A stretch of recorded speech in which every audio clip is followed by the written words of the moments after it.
À la une de ce journal, renforcement de capacité des hommes de médias sur les concepts et faits économiques. Une initiative de la DGE, Direction générale de l'économie du ministère de l'économie. Le Fonds pour la science, la technologie et l'innovation FONSTI a organisé un atelier de réflexion sur le relèvement du rang des établissements d'enseignement supérieur de Côte d'Ivoire dans le classement au plan mondial et continental. Et puis, dans le secteur minier, l'ONG Impact a organisé un atelier financé par l'Union européenne et le ministère en charge des hydrocarbures.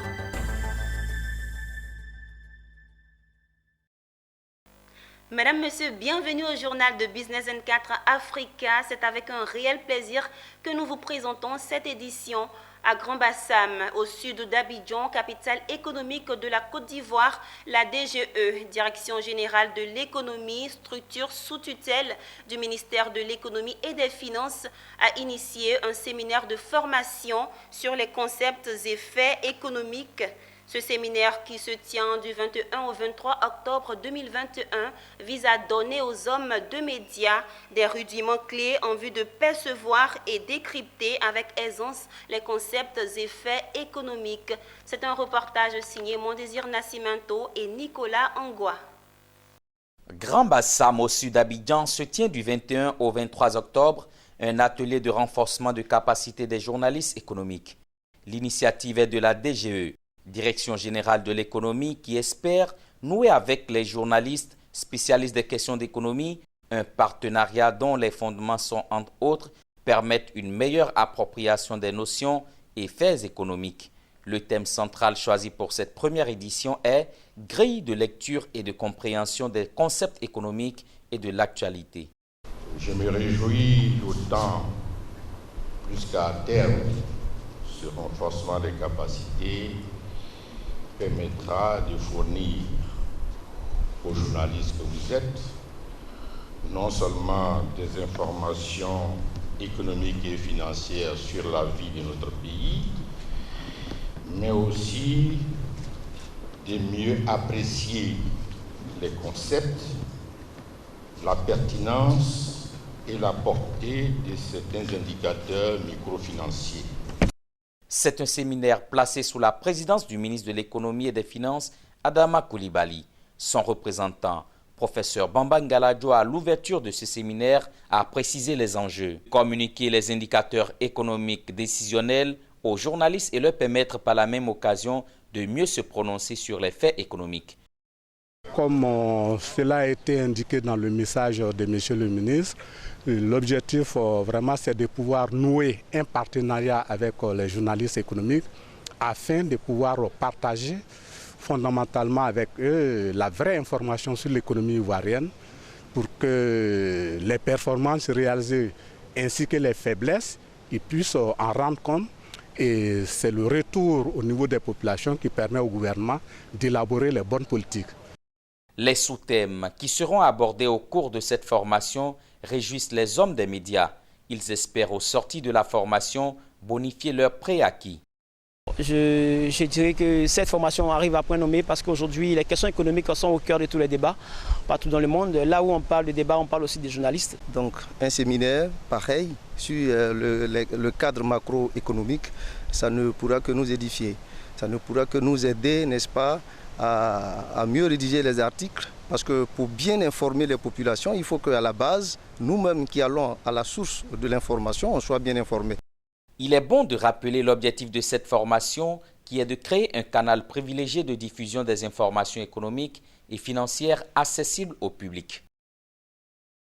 Une autre page de renforcement de capacité dans cette édition.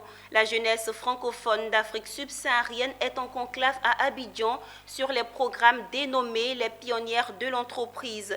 Un camp d'entraînement qui sera meublé de formation, de renforcement de capacité et de plaidoyer. Une initiative de l'OIF, Organisation internationale de la francophonie, qui vise à outiller et accompagner les démarches des jeunes et autres porteurs de start-up. Issa Badini et Ismaël Doza.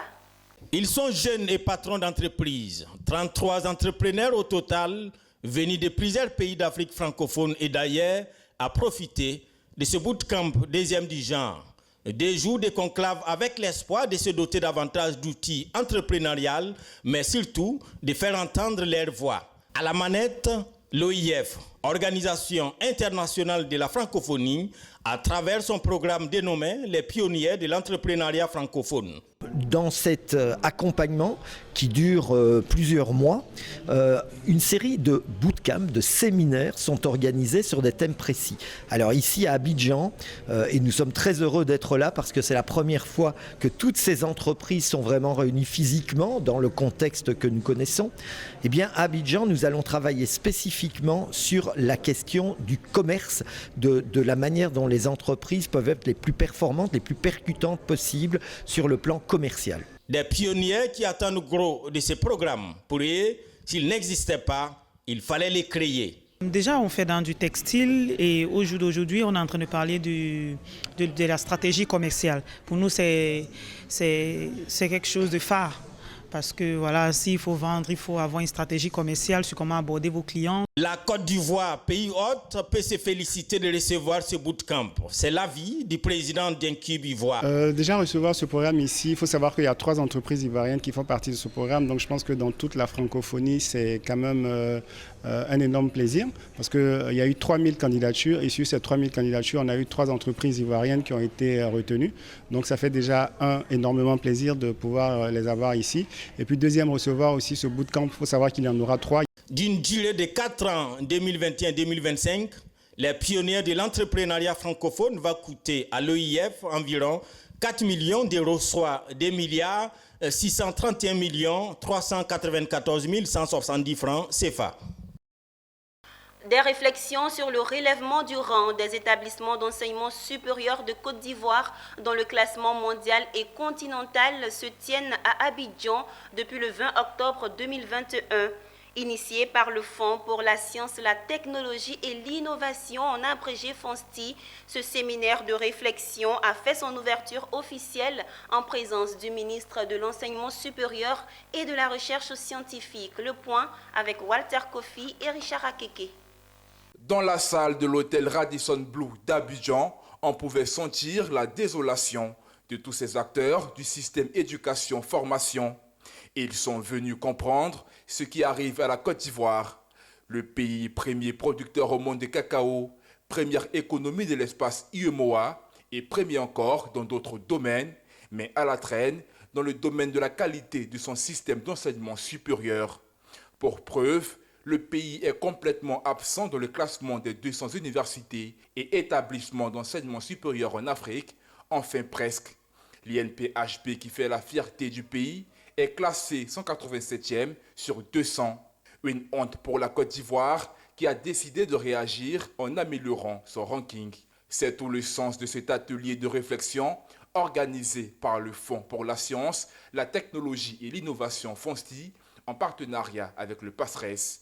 Depuis plusieurs années, aucune université ivoirienne ne figure parmi les 200 meilleures universités africaines. Donc, au regard des investissements importants, des dizaines de milliards investis par le gouvernement dans la réhabilitation, l'équipement et la construction de nouvelles universités, nous avons jugé que cette situation était inacceptable. Nous avons donc décidé, en tant qu'organisme de financement, d'organiser cet atelier de réflexion pour définir ensemble, avec les partenaires du système éducatif, des stratégies et des actions pour remédier à cette situation. Il faut faire en sorte que cette anomalie criarde soit corrigée pour une question de visibilité et de crédibilité même de nos universités. Bon, c'est vrai qu'aujourd'hui, l'institution d'enseignement supérieur public la mieux placée dans ce classement, c'est l'INPHB de Yamoussoukro qui est 197e. Vous voyez que pour ce que la Côte d'Ivoire fait en termes d'investissement dans le système éducatif, ça c'est inacceptable. Cette rencontre de réflexion a fait appel aux pays africains bons élèves en matière de ranking des universités. Au chevet de la Côte d'Ivoire malade de son système universitaire, les gestionnaires des universités bons élèves du ranking, il s'agit du Togo, du Sénégal, de l'Afrique du Sud ou encore du Bénin. Le séminaire de réflexion sur le ranking des universités ivoiriennes refermera ses portes ce 23 octobre avec l'espoir que la Côte d'Ivoire trouve les voies et moyens pour figurer parmi le top 10 des meilleures universités africaines dans les 5 années à venir. Parlons toujours d'enseignement supérieur en nous rendant cette fois dans la ville balnéaire de San Pedro. Le professeur Adama Diawara, ministre de l'Enseignement supérieur et de la Recherche scientifique, a ouvert officiellement les portes de l'université de San Pedro. C'était à l'occasion de la rentrée solennelle 2021-2022 des établissements supérieurs de Côte d'Ivoire. Le rêve est enfin devenu une réalité. La ville portuaire de San Pedro, à 260 km d'Abidjan, a enfin son université publique. L'ouverture officielle de cet établissement d'enseignement supérieur a vu la présence de l'ensemble de la communauté de la formation supérieure et le ministre de l'Enseignement supérieur et de la Recherche scientifique, le professeur Adama Diawara, représentant le Premier ministre Patrick Jérôme Hachi. C'est un grand jour pour moi.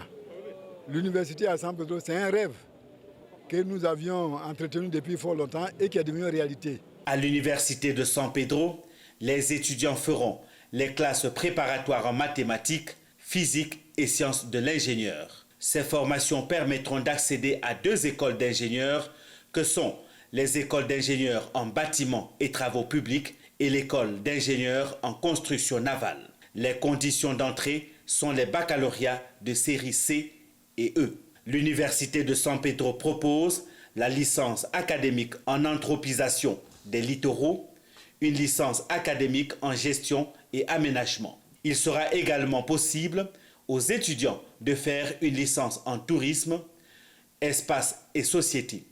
Cette filière permet d'accéder aux spécialités telles que la licence académique en tourisme, environnement, santé et développement durable, gouvernance territoriale et touristique. L'ouverture de l'université de San Pedro s'est faite à l'occasion de la rentrée solennelle 2021-2022 des établissements supérieurs de Côte d'Ivoire.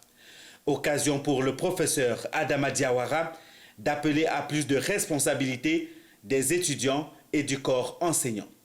Il est revenu sur les grandes réformes qui seront bientôt appliquées dans l'enseignement supérieur et proposer une feuille de route aux responsables des établissements publics et privés de Côte d'Ivoire.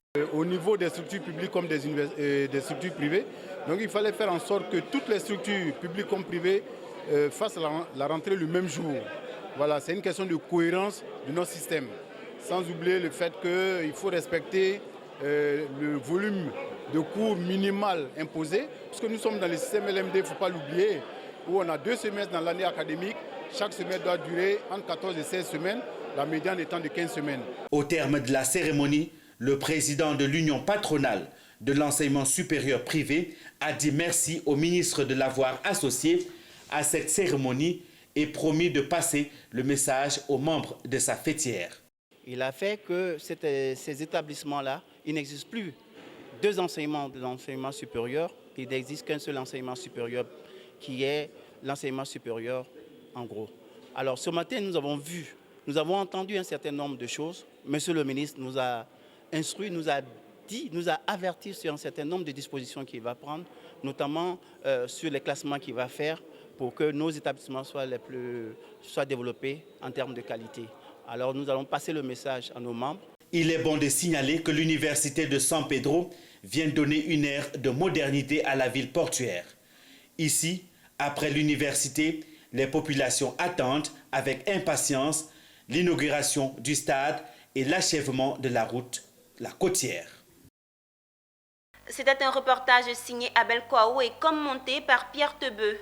Le passage à une économie sobre en carbone représente des opportunités d'emploi vert et décent à condition que cette transition n'accroisse pas les inégalités sociales. C'est dans ce contexte que le BIT, Bureau international du travail, a initié un briefing des parties prenantes sur le projet, la dimension sociale de la transition écologique. Il s'agissait de leur expliquer l'importance du dialogue social dans la réussite de la transition écologique. On en sait plus dans cet élément signé Konena Nourgo et Tima Traoré, commenté par Philippe Zabo. Depuis le 21 avril 2021, la Côte d'Ivoire bénéficie du projet appelé la dimension sociale de la transition écologique. L'un des 3 axes principaux de ce projet est le renforcement des structures institutionnelles du dialogue social. C'est tout l'intérêt de l'organisation ce jour par le Bureau international du travail, en abrégé BIT, de cet atelier de briefing avec les représentants des ministères, les membres du comité de pilotage, les ONG, les travailleurs et les employeurs. Une occasion pour le BIT de rappeler l'importance du dialogue social dans la transition écologique. Gagner la bataille contre le changement climatique tout en faisant progresser la justice sociale et en promouvant le travail décent nécessite plusieurs ingrédients. Les systèmes de protection sociale qui vont de pair avec les politiques de lutte contre le changement climatique sont aussi déterminants pour garantir que personne ne soit laissé pour compte. Le dialogue social est indispensable pour forger un consensus social fort dont nous avons tant besoin. Le projet La dimension sociale de la transition écologique est financé par l'État français à travers le Bureau international du travail sur la période 2021-2024, un projet qui a rencontré l'adhésion des différentes parties. Les pays bénéficiaires pilotes sont la Côte d'Ivoire, le Sénégal et le Nigeria. La Côte d'Ivoire, faut-il le rappeler, s'est engagée en 2019 lors du sommet des Nations Unies pour l'action climatique à soutenir une transition écologique juste. Une note sur le secteur minier à présent dans cette édition. Le secteur minier ivoirien et les enjeux des mécanismes internationaux de gouvernance, processus de Kimberley, principe de l'OCDE, règlement 2017/821-Union européenne. C'est le thème de l'atelier qu'organise l'ONG Impact qui se tient du 21 au 22 octobre 2021 à Abidjan. Cet atelier a lieu dans le cadre de la mise en œuvre d'un projet hors juste financé par l'Union européenne en collaboration avec le ministère des Mines, du Pétrole et de l'Énergie. Pierre Tebeu. Cet atelier qui s'ouvre ce jour est destiné dans le cadre du projet hors juste mis en œuvre par l'ONG Impact et qui vise à avoir une traçabilité et une bonne régularité de l'or qui est extrait dans le sous-sol ivoirien. L'or est symbole de richesse, mais son extraction occasionne de la pollution sur l'environnement. Son extraction fait également l'objet de conditions difficiles et avec comme corollaire le non-respect des réglementations en vigueur. C'est ce qui a conduit l'ONG Impact à initier cet atelier. Il s'agit pour nous de contribuer aux efforts des autorités en charge du secteur minier en Côte d'Ivoire pour l'organisation de ce secteur. Vous savez que les défis sont énormes, notamment au niveau du secteur de la petite mine, je parle de l'artisanat et du semi-industriel. Il y a beaucoup d'acteurs illégaux que l'État essaie de contrôler à travers diverses stratégies qui jusque-là peinent à montrer des résultats tangibles. Une vision bien partagée par le partenaire qui veut aider à l'application du processus de Kimberley sur l'or extrait en Côte d'Ivoire. Donc la contribution, en fait, c'est que l'or qui est extrait du sol de Côte d'Ivoire par les exploitations minières artisanales participe, en fait, respecte le processus de Kimberley qui permet de s'assurer d'une traçabilité de la matière première, mais également d'une directive européenne qui s'assure que le consommateur européen, que l'or acheté par le consommateur européen respecte les droits fondamentaux sur le droit du travail, le respect de la nature et assure, en fait, participe réellement au développement équilibré de la Côte d'Ivoire. La production de l'or par la Côte d'Ivoire est passée de 18 tonnes en 2014 à 38 tonnes en 2020. Pour la première fois, l'on a commencé à enregistrer des productions déclarées grâce aux efforts du gouvernement. L'or apporte beaucoup à notre économie. L'or est en fait le produit phare dans le secteur minier. Il compte pour au moins 90% de la part donc, qui revient au PIB. Les attentes sont grandes quant aux résolutions qui sortiront de ces assises, surtout pour la relance du secteur minier en Côte d'Ivoire. Cet atelier initié par l'ONG Impact entre dans la droite ligne de sa mission qui est de transformer la gestion des ressources naturelles dans les zones où la sécurité et les droits de la personne sont menacés.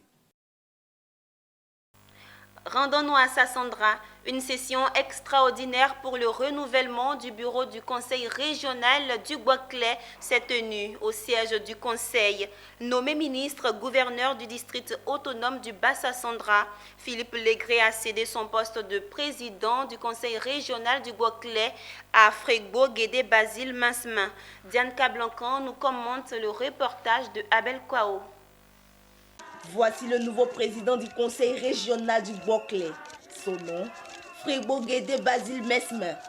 Il remplace à ce poste Philippe Légré, nommé ministre et gouverneur du district autonome du Bas-Sassandra.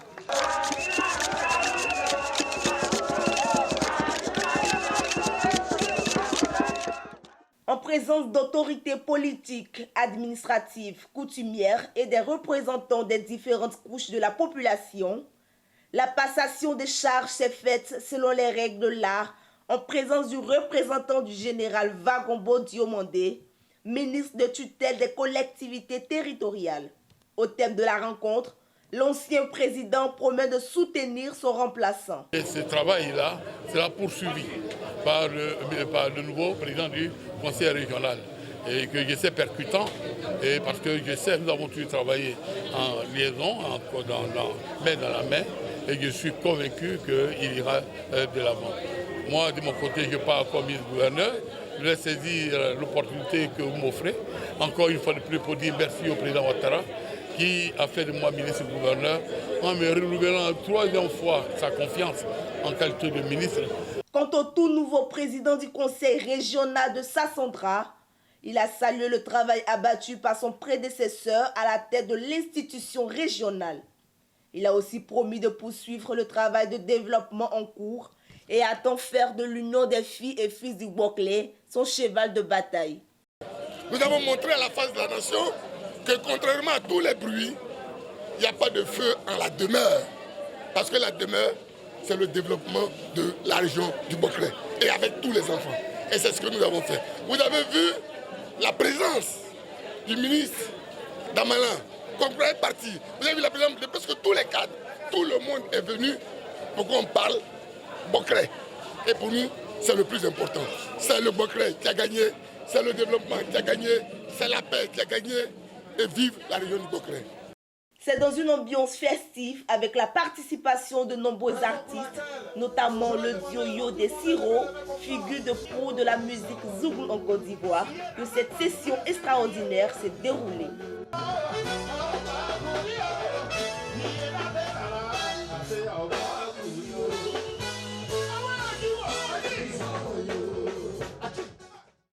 Toujours à Sassandra, plus précisément dans le village de Djoroplo, Sangaré Zié Léonard, maire de la commune de Sassandra, a procédé à l'inauguration du nouveau centre de santé intégré. Une très bonne nouvelle pour les 5000 habitants du village. Un soulagement pour les 5000 habitants du village de Djoroplo, situé à 15 km de la commune de Sassandra. Enfin, la population a un centre de santé intégré, inauguré en présence des autorités sanitaires départementales et du maire de la commune de Sassandra, Sangaré Zié Léonard. Il a remis les clés du centre de santé au représentant du directeur départemental de la santé qui, dans la foulée, a présenté l'infirmier en chef et la sage-femme du nouveau centre de santé. Un établissement sanitaire flambant neuf, tout équipé avec un matériel à la pointe de la technologie, en tout cas pour un village comme Djoroplo. Le maire, Sangaré Zié Léonard, a promis de fournir cet hôpital en médicaments de première nécessité d'une valeur de 500 000 francs pour mettre ainsi fin aux difficultés des populations de Djoroplo et les autres villages qui, auparavant, rencontraient d'énormes problèmes pour se faire soigner ou évacuer les malades sur Sassandra à cause du mauvais état de la route. Je pense qu'aujourd'hui est un jour nouveau pour Djoroplo, pour nos parents qui, quand ils ont des petits problèmes ou des petits maux, courent vers le CHR, alors que des fois ils n'ont pas les moyens de locomotion ni de transport. Et quand il fait nuit, vous avez vu ce pont qui est devenu très dangereux pour nous tous, il faut le traverser pour arriver au premier point qui est à Gaoulou. C'est très difficile. Dieu faisant, Guiroplo a aujourd'hui son centre de santé et je ne suis qu'un maire heureux. La représentante du directeur départemental de la santé du district sanitaire de Sassandra exhorte la population à fréquenter le centre de santé car selon elle, les premiers soins sont gratuits. On peut dire au peuple de Guiroplo qu'ils peuvent dormir tranquille. C'est-à-dire le service de santé ici va s'occuper d'eux entièrement, sans souci, 24 sur 24. Je dis merci au maire de la commune de Sassandra qui transmet au président de la République que le chef du village du club dit, il te dit à Yoka, Les populations du village de Guiroplo ont fait la promesse de toujours fréquenter leur centre de santé et de contribuer au maintien de son bon fonctionnement. Cet élément signé Abel Kouaou et commenté par Philippe Zabo met un terme à cette édition. Rendez-vous est pris demain, même heure pour une nouvelle édition.